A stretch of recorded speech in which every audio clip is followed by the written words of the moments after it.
Selamat petang, salam sejahtera. Terima kasih karena bersama dengan saya di Nazilin Unity Channel. Ini 7 kegagalan PAS di 3 negeri. Sebelum kita teruskan ulasan pada petang ini, jangan lupa tinggalkan komen Anda, tekan butang subscribe dan share video ini. Saudara-saudara sekalian, 7 kegagalan PAS di 3 buah negeri mungkin menarik perhatian Anda dan mungkin akan menjadi ilmu baru untuk Anda.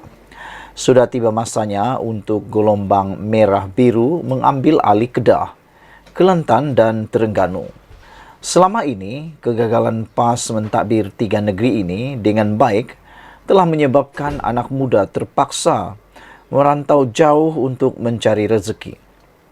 PAS dan PN wajib dijatuhkan untuk memastikan masa depan yang lebih baik untuk anak-anak kita. Hakikatnya PAS gagal menguruskan ekonomi 3 negeri ini dengan baik.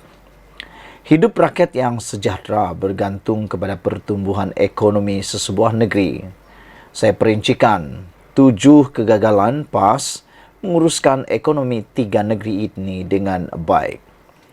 Pertama, sumbangan ekonomi 3 negeri ini yang terlalu kecil walaupun saiz negeri yang besar.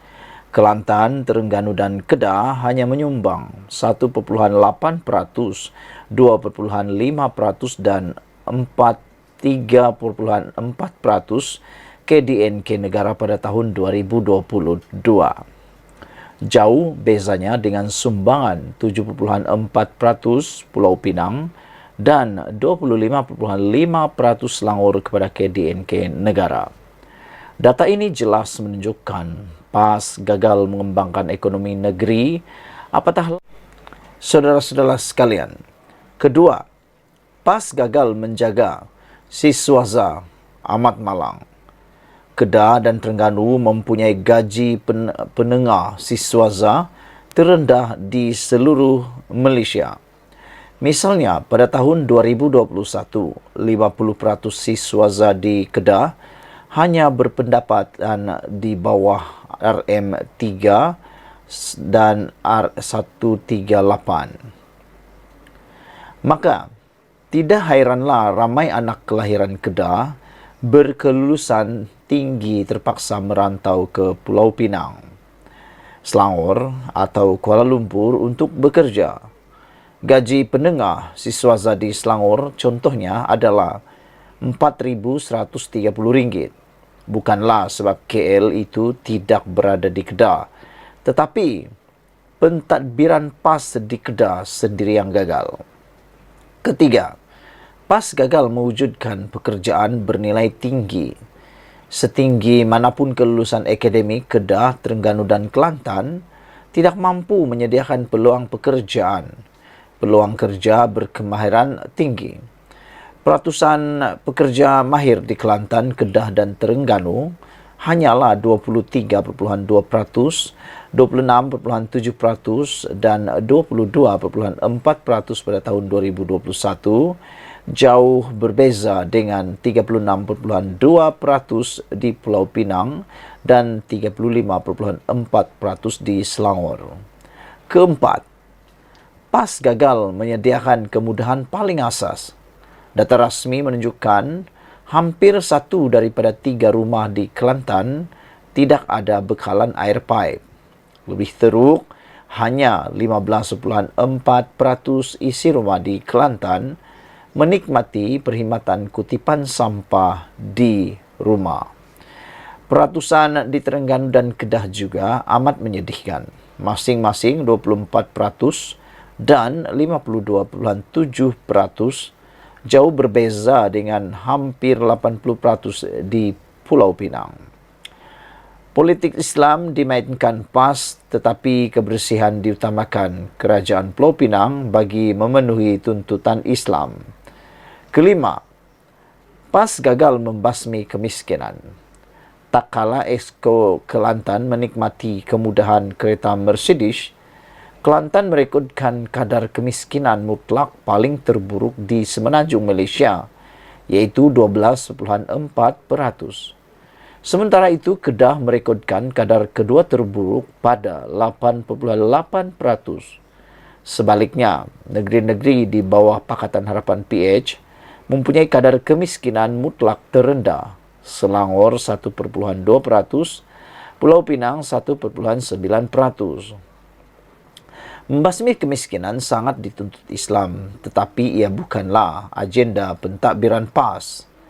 Keenam, PAS gagal menarik masuk pelaburan yang tinggi. Untuk sekian lamanya, PAS mempunyai rekod yang buruk dalam aspek ini, termasuk di Kedah. Pada tahun 2021, 99,7% pelaburan asing diluluskan dalam sektor pembuatan kedah, tertumpu di hanya satu lokasi, yaitu Kulim High Tech City.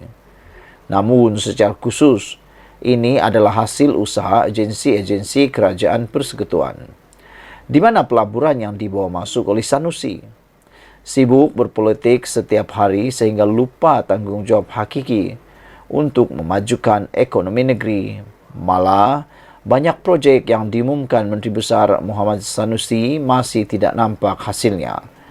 Ketujuh, PAS gagal menjaga sisi ekonomi rakyat. Isi rumah di Kelantan misalnya merekodkan pendapatan penengah bulanan yang terburuk di Malaysia, yaitu RM3,563 pada tahun 2019. Pendapatan penengah di Pulau Pinang adalah RM6,169 dan di Selangor RM8,210. Di Kelantan juga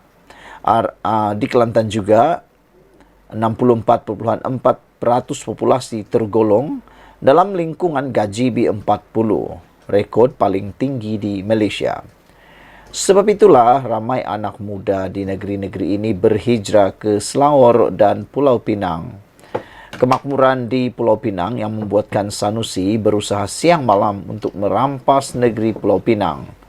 Kepada Sanusi, angan-angan Mak Jenin memang percuma. Menelusuri fakta dan data di atas, saya tegaskan bahawa Kedah, Kelantan dan Terengganu tidak boleh terus dibiarkan begini. Pentadbiran di tiga negeri ini wajib dikali supaya pembangunan sosioekonomi rakyat dapat dipertingkatkan untuk masa depan anak-anak kita. Ini masa untuk gelombang merah biru. Bersama kita tumpaskan gelombang hijau yang ternyata gagal. Ditulis oleh Faiz Fazil, ialah penyandang Keresidun Permatang Pasir dan ahli jawatan kuasa amanah. Dipetik daripada Malaysia Kini. Sekian dulu untuk kali ini. Jangan lupa tinggalkan komen anda, tekan butang subscribe. Kita jumpa lagi. Bye-bye. Selamat petang, salam sejahtera. Terima kasih karena bersama dengan saya di Nazilin Unity Channel. Selepas 2 hari Sanusi didakwa di Mahkamah Session di Selayang baru-baru ini, akhirnya Sultan Kedah bertitah. Ini titah Sultan Kedah yang kita tunggu-tunggu, kerana ini pastinya akan meredakan keadaan yang ada di Malaysia pada ketika ini. Sultan Kedah titah, jangan gunakan masjid untuk berpolitik. Daulat tuanku. Sultan Kedah, Sultan Salehuddin Sultan Badli Shah hari ini bertitah agar umat Islam tidak membangkitkan isu-isu yang boleh menggugat perpaduan ummah. Sultan Salehuddin bertitah, baginda mengharapkan agar umat Islam di negeri ini juga sentiasa hidup dalam bersatu padu dan menjaga keharmonian bersama. Antara salah satu sebab perpecahan yang melanda masyarakat adalah ketidakmampuan dalam mengendalikan hawa nafsu serta tidak matang dalam memberikan tindak balas dalam perbezaan pendapat, sehingga mudah melenting dan bergaduh sesama sendiri. Walhal pergaduhan ini ada yang berpunca daripada isu remeh-temeh titah baginda pada Majlis Perhimpunan Sempana Sambutan Ma'al Hijrah peringkat Negeri Kedah 1445 Hijriah 2023 di sini hari ini. Baginda juga memberi peringatan agar rumah ibadat, yaitu masjid, tidak digunakan sebagai tempat untuk berpolitik kerana dikhawatiri menimbulkan perpecahan. Baginda sama sekali tidak bersetuju dengan segelintir golongan yang tidak bertanggungjawab menggunakan platform masjid sebagai tempat untuk berpolitik dan menimbulkan kegawatan dan perpecahan dalam kalangan umat Islam titah baginda lagi. Bertitah lanjut, kata baginda, bibit-bibit perpecahan dapat diatasi sekiranya semua umat Islam kembali semula kepada ajaran yang paling asas, iaitu berpegang pada roh Al-Quran. Sultan Salahuddin menyeru agar umat Islam mengambil iktibar daripada kehidupan Rasulullah serta berusaha sedaya upaya untuk menyerap tingkah laku dan akhlak baginda. Pada majlis itu, Sultan Salahuddin turut berkenan menyampaikan anugerah kepada tokoh Ma'al Hijrah, kepada cendekiawan syariah yang juga pemilik Kedah Darul Aman FC, KDA-FC, Tan Sri Dr. Muhammad Daud Bakar. Baginda turut berkenan menganugerahkan masjid terbaik kepada Masjid Ar-Rahmlah Guar Cempedak di Jerai bagi kategori bandar, serta Masjid Ar-Rahman Air Hitam Jerlun luar bandar. Saudara-saudara sekalian, apabila titah baginda ini menyeru supaya semua orang, terutamanya orang politik, jangan gunakan masjid untuk berpolitik, ini satu seruan yang harus diambil kira dan harus diambil berat oleh semua ahli politik. Menolak atau melakukan larangan, yaitu berpolitik di rumah ibadat, akan membawa kepada perpecahan titah baginda. Oleh sebab itulah, sesiapa yang cuba melanggar ataupun tidak mengikuti pesanan titah baginda ini bermaksud bolehlah dikategorikan sebagai orang yang derhaka. Semoga dengan titah Sultan Kedah ini tidak ada lagi isu-isu berkaitan rumah ibadat dijadikan tempat untuk berpolitik. Sekian dulu Malaysia kita punya, kita jaga sama-sama, cintai Malaysiaku. Bye-bye. Selamat tengah hari, salam sejahtera. Terima kasih kerana bersama dengan saya di Nazilin Unity Channel. Habislah Muhyiddin Yassin kali ini. Seperti yang saya nyatakan dalam konten sebelum ini, tindakan Muhyiddin Yassin mahu menyaman Anwar Ibrahim sebenarnya menjerat leher sendiri, memerangkap diri sendiri. Tuntutan Muhyiddin Yassin kemarin supaya Anwar Ibrahim memohon maaf dan menarik kenyataan beliau berkaitan dengan pembayaran hutang Felda dan menuntut supaya Anwar Ibrahim memohon maaf dalam masa 24 jam serta menunjukkan kalau benar beliau mempunyai tanda tangan dokumen berkaitan pelupusan hutang Felda bernilai 8.2 bilion itu akhirnya memakan diri. Ramai orang persoalkan, kata mereka, bagaimana kalau benar-benar Anwar Ibrahim tidak mempunyai dokumen tersebut. Saya kata begini, tindakan itu boleh menyebabkan Muhyiddin Yassin terperangkap sendiri. Akhirnya seperti yang dinyatakan tadi, akhirnya Muhyiddin Yassin terperangkap diri sendiri apabila akhirnya Anwar Ibrahim tampil menyatakan, saya tidak perlu masa 24 jam. Saya hanya diberi 12 jam pun saya akan berikan, saya akan tunjukkan dokumen yang ditandatangani, kata Anwar Ibrahim. Jauh sekali Anwar Ibrahim menuntut ataupun memohon maaf, jauh sekali Anwar Ibrahim menarik balik kenyataan beliau. Jadi kali ini habislah Muhyiddin Yassin terperangkap diri sendiri, bukan diperangkap oleh orang lain tetapi terperangkap oleh diri sendiri. Hari ini Perdana Menteri tunjuk bukti tanda tangan hapus hutang Ponoroka. Perdana Menteri Datuk Seri Anwar Ibrahim akan mengemukakan bukti bahawa beliau telah menandatangani dokumen bagi penghapusan hutang Ponoroka Felda. Saya boleh bawa, tak perlu tunggu 24 jam, kata Anwar Ibrahim. Dalam 12 jam pun saya boleh, kata beliau. Memang saya tanda tangan pada 24 Jun lepas. Kenapa dia, bekas Perdana Menteri Tan Sri Muhyiddin Yassin, tak buat kerja? Tak tahu, kata Anwar Ibrahim. Ini menjadi persoalan besar kepada kita semua. Apabila Muhyiddin Yassin menuntut, kononnya beliaulah yang menghapuskan hutang tersebut. Tetapi Anwar Ibrahim menyatakan dia yang tanda tangan pada 27 Jun lepas dan dia turut bertanya, dia hairan kenapa Muhyiddin Yassin tak buat kerja. Saya pun tak tahu, kata Anwar Ibrahim. Kamu Muhyiddin cabar begitu tidak apa. Baik, Saya akan tunjuk bukti saya tanda tangan pelupusan hutang RM 990 juta. Dia kena minta maaf, kata Anwar Ibrahim. Jadi kali ini Anwar Ibrahim yang dituntut. Sebelum ini Anwar Ibrahim yang dituntut memohon maaf. Sebab kononnya Anwar Ibrahim memfitnah Muhyiddin Yassin. Tapi rupa-rupanya kali ini giliran Anwar Ibrahim menyatakan kamulah Muhyiddin yang perlu minta maaf kerana tak mengaku tak buat kerja, dan kata Anwar Ibrahim, dan ada bukti bahawa Anwar Ibrahim bercakap benar. Jadi kata Anwar, dialah yang perlu memohon maaf.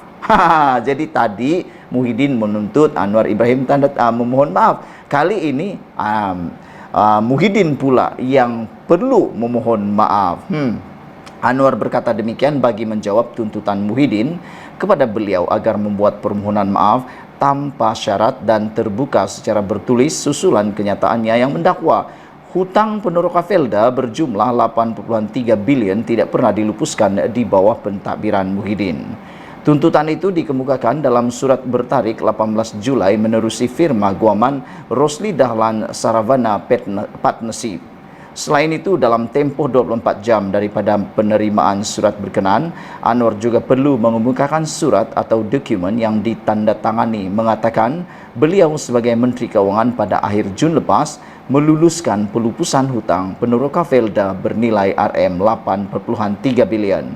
Justru sebelum melakukan lawatan rasmi ke Vietnam esok, Anwar berkata beliau akan menghubungi Ketua Setiausaha Perbendaharaan KSP Datuk Johan Muhammad Merikan untuk menyerahkan bukti berkenan. InsyaAllah sebelum saya ke Vietnam esok, saya akan telefon KSP dan akan bagi bukti itu. Saya nak dia, Muhyiddin, minta maaf secara terbuka. Kali ini Muhyiddin pula yang perlu memohon maaf. Silap sedikit, Muhyiddin lah yang akan kena saman, Muhyiddin lah yang akan kena. Inilah yang kata meludah ke langit terkena muka sendiri. Dan tak tahulah, mungkin Muhyiddin tak sedar Anwar Ibrahim mempunyai bukti tersebut. Anwar yang juga Menteri Keuangan sebelum ini mendakwa belanjawan 2021 dan 2022 di bawah Perikatan Nasional tidak mempunyai peruntukan untuk menyelesaikan dan melupuskan hutang Felda. Katanya hanya dalam belanjawan Madani 2023 beliau menyerahkan RM990 juta peruntukan awal bagi melupuskan hutang Peneroka Felda yang berjumlah RM8.3 bilion itu. Jadi sekarang nak tanya kepada walaun-walaun, penyokong-penyokong Muhyiddin Yassin yang kata Anwar Ibrahim tu bohonglah, memfitnah lah dan sebagainya. Anda fikir-fikirkan sekarang, siapalah yang memfitnah, siapalah yang berbohong. Kali ini kita tunggulah nanti siapa yang akan memohon maaf secara terbuka. Adakah Anwar Ibrahim ataupun Muhyiddin Yassin? Jadi benarlah kata-kata penganalisis politik sebelum ini, tindakan Muhyiddin menuntut Anwar Ibrahim memohon maaf dan menunjukkan bukti dan mahu menyaman Anwar Ibrahim tindakan bunuh diri, tindakan menjerat leher sendiri dan tindakan yang pasti dia sesali. Seperti Mahathir Mohamad telah pun tersilap langkah apabila menyaman Anwar Ibrahim. Akhirnya dia menjerat diri sendiri sehingga banyak perkara yang luar biasa, yang lebih menarik, yang lebih mengejutkan didedahkan satu persatu oleh Anwar Ibrahim. Jangan lupa Anwar Ibrahim sekarang adalah Perdana Menteri, Menteri Keuangan yang memegang segala-galanya, memegang segala dokumen, memegang segala perkara yang mungkin disembunyikan sebelum ini. Anwar Ibrahim mampu dan ada akses untuk mendapatkan bukti dengan mudah, mengorek dengan lebih mudah dan mendedahkan dengan lebih mudah. Jadi mungkin Mahathir, Muhyiddin lupa bahawa Anwar Ibrahim sekarang adalah Perdana Menteri dan mereka pula adalah hanya pembangkang. Bahkan Tun Mahathir sekarang tidak punya apa-apa selain hanya pemerhati politik, karena beliau bukan ahli Dewan Undangan Negeri, bukan juga ahli parlimen dan tidak punya apa kapasiti pun dalam kerajaan. Semoga dengan pendedahan ini Muhyiddin akan lebih berhati-hati apabila mau menyaman sesiapa, kerana takut nanti beliaulah yang akan terjerat sendiri. Sekian dulu untuk kali ini. Jangan lupa tinggalkan komen Anda, tekan butang subscribe. Kita jumpa lagi. Bye-bye.